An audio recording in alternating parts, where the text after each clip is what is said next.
வாழ்க வளமுடன். ஓம் நமச்சிவாய. அனைத்து தமிழ் உள்ளங்களுக்கும் வணக்கம். நிகழும் ஸ்ரீ மங்களகரமான சோபகிருது ஆண்டு மாசி மாதம் 18ஆம் தேதி வெள்ளிக்கிழமை அன்று சுவாதி நட்சத்திரத்தில் பஞ்சமி திதியில் அமிர்த யோகம் கூடிய நன்னாளில் இந்த மகத்தான மார்ச் மாதம் பிறக்கிறது. பிறக்கும் இம்மாத கிரக நிலைகளை பார்க்கும் போது மேச ராசியில் குரு பகவானும் கன்னி ராசியில் கேது பகவானும் உள்ளனர். இம்மாத தொடக்கத்தில் சந்திர பகவான் துலாம் ராசியில் உள்ளார். செவ்வாய் மற்றும் சுக்கிர பகவான் மகர ராசியிலும், சூரியன் சனி புதன் பகவான் கும்ப ராசியிலும், ராகு பகவான் மீன ராசியிலும் சஞ்சாரம் செய்கின்றனர். இம்மாத கிரகங்களின் பெயர்ச்சி என எடுத்துக்கொண்டால் புதன் பகவான் மார்ச் மாதம் 7ஆம் தேதி கும்பராசியில் இருந்து மீனராசிக்கும், மார்ச் மாதம் 26ஆம் தேதி மீனராசியில் இருந்து மேசராசிக்கு என இருமுறை பிரவேசம் செய்கின்றார். மார்ச் மாதம் 7ஆம் தேதி சுக்கிர பகவான் மகர ராசியில் இருந்து கும்பராசிக்கும், மார்ச் 14ஆம் தேதி சூரிய பகவான் கும்பராசியில் இருந்து மீனராசிக்கும், மார்ச் மாதம் 15ஆம் தேதி செவ்வாய் பகவான் மகர ராசியில் இருந்து கும்பராசிக்கும் பெயர்ச்சி அடைகின்றனர். இந்த கிரக அமைப்பினால் உங்கள் வாழ்வில் ஏற்படக்கூடிய சுபம் மற்றும் அசுப பலன்கள் என்ன, அதற்கான பரிகாரம் மற்றும் தெய்வ வழிபாடு என்ன என்பதை பற்றி காண்போம். மாசி மாதத்தின் பிற்பகுதியும் பங்குனி மாதத்தின் முற்பகுதியும் இணைவது இந்த மார்ச் மாதம் ஆகும். பனிக்காலம் முடிந்து வசந்த காலம் துவங்கப் போகிறது. இனி உங்கள் வாழ்விலும் வசந்தம்தான். திடீரென கோடிகளில் சம்பாதிக்கும் வாய்ப்பும், ஜாக்பாட் அடித்தது போல பணம் குவியும் யோகமும் உண்டாக போகிறது. தயாராக இருந்துக்கோங்க. பண கஷ்டம், துன்பம், அவமானம் அனைத்தும் உங்களை விட்டு விலகப் போகும் நேரம் இது. கடகராசி அன்பர்களே, இம்மாதம் உங்களுக்கு எதிலும் வெற்றியே கிடைக்கும். எதிரிகள் பணிந்து போவர். அவர்களால் மறைமுக ஆதாயமும் உண்டாகும். எதிர்பாராத பணவரவுக்கும் வாய்ப்பு உண்டு. ஆனால் மாத பிற்பகுதியில் சகோதரர்களுடன் சிறு சிறு கருத்து வேறுபாடு ஏற்பட்டு சரியாகும். காரியங்கள் அனுகூலமாக முடியும். குடும்பத்தில் மகிழ்ச்சி நிலவும். குரு அனுகூலமாக இருப்பதால் திருமண முயற்சிகள் கைகூடும். சிலருக்கு குழந்தை பாக்கியம் கிடைக்கும். உறவினர்களாலும் நண்பர்களாலும் ஆதாயம் உண்டாகும். அவர்களிடம் எதிர்பார்த்த உதவிகள் கிடைக்கும். திடீர் அதிர்ஷ்ட வாய்ப்புகளும் ஏற்படக்கூடும். வாகனத்தில் செல்லும் போது எச்சரிக்கையாக இருக்கவும்.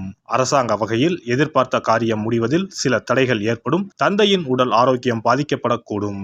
தந்தை வழி உறவினர்களால் சில பிரச்சனைகள் ஏற்படக்கூடும். கணவன் மனைவிக்கு இடையே சிறு சிறு கருத்து வேறுபாடுகள் ஏற்பட்டு நீங்கும். பிள்ளைகள் வழியில் மகிழ்ச்சி தரும் செய்தி ஒன்று கிடைப்பதற்கு வாய்ப்பு உண்டு. மாத முற்பகுதியில் எதிரிகளால் மறைமுக தொல்லைகள் ஏற்படக்கூடும் என்பதால் கவனம் தேவை. உத்தியோகத்தில் வேலை சுமை அதிகரிக்கும். சக ஊழியர்களின் ஒத்துழைப்பால் மிகச் சிறப்பாக செய்து அதிகாரிகளின் பாராட்டுகளை பெறுவீர்கள். சிலருக்கு தடைப்பட்ட பதவி உயர்வு, ஊதிய உயர்வு போன்ற பலன்கள் கிடைக்கும். தொழில் வியாபாரம் சிறப்பாக நடைபெறும். எதிர்பார்த்ததை விடவும் பணவரவு கூடுதலாக கிடைக்கும்.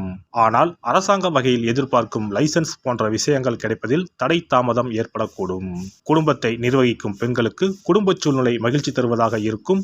அலுவலகம் செல்லும் பெண்களுக்கு அலுவலக சூழ்நிலை உற்சாகம் தருவதாக இருக்கும். எதிர்பார்த்த சலுகைகள் கிடைக்கும். மாணவர்கள் மற்றவர்களை அனுசரித்து செல்வது நன்மை தரும். விளையாட்டுகளில் கவனம் செலுத்துவதுடன் கல்வியிலும் கூடுதல் கவனம் நன்மை தரும்.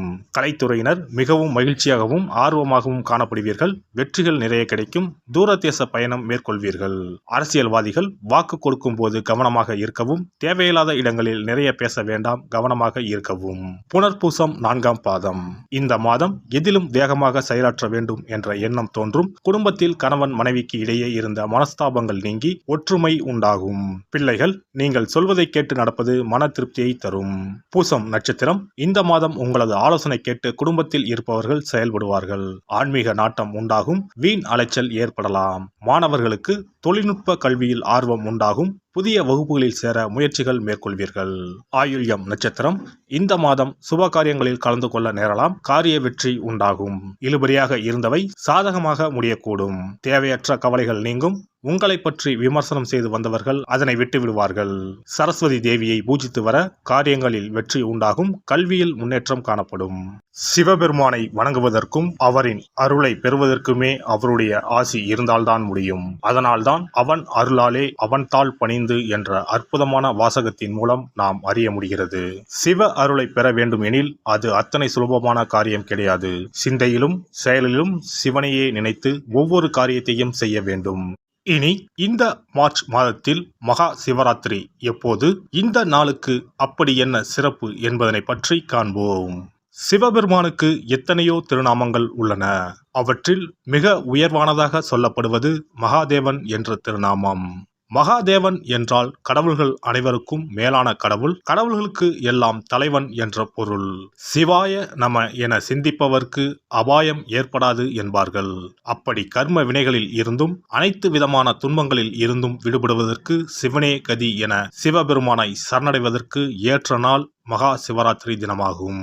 மகா சிவராத்திரி நாளில் சிவபெருமானை முழு மனதுடன் உண்மையான பக்தியுடன் வழிபட்டால் நம்முடைய வேண்டுதல்கள் அனைத்தையும் சிவபெருமான் நிறைவேற்றி வைப்பார் என்பது ஐதீகம். கவலைகள் நீங்கி காரிய வெற்றியை தரக்கூடிய நாள் மகா சிவராத்திரி விரத நாளாகும். சிவபெருமானுக்கு உரிய அஷ்ட விரதங்களில் மிக முக்கியமானது மகா சிவராத்திரி விரதமாகும். சிவபெருமானின் அருளை பெறுவதற்குரிய மிக உன்னதமான புண்ணிய நாளாகும். ஒவ்வொரு மாதமும் தேய்பிறை சதுர்த்தசி திதியில் வருவதை மாத சிவராத்திரி என்றும், மாசி மாதம் தேய்பிறை சதுர்த்தசியில் வருவதை மகா சிவராத்திரி என்றும் கொண்டாடுகிறோம். நாடு முழுவதும் சிவ பக்தர்களால் கோலாகலமாக கொண்டாடப்படும் விழாக்களில் மகா சிவராத்திரி விழாவும் ஒன்று. இந்துக்களின் மிக முக்கியமான விரத நாட்களில் இதுவும் ஒன்று. முப்பெரும் தேவர்களில் ஒருவரான சிவபெருமானுக்குரிய ராத்திரியாக சிவராத்திரி கொண்டாடப்படுகிறது. இந்த ஆண்டு மகா சிவராத்திரி விழா மார்ச் 8ஆம் தேதி கொண்டாடப்பட உள்ளது. அன்று இரவு 8:20 மணிக்கு துவங்கி மார்ச் 9ஆம் தேதி மாலை 6 மணி வரை சதுர்த்தசி திதி உள்ளது. இதனால் மார்ச் 8ஆம் தேதி இரவு 8:30 மணிக்கு பிறகே சிவராத்திரி பூஜையை துவங்க வேண்டும். சூரிய பகவான் கும்பராசியில் பயணம் செய்யும் மாசி மாதத்தில் தேய்பிறை சதுர்த்தி நாளில் முதல் நாள் மாலை துவங்கி அடுத்த நாள் காலை வரை சிவனுக்கு தொடர்ந்து 4 கால பூஜைகள் செய்யப்படும்.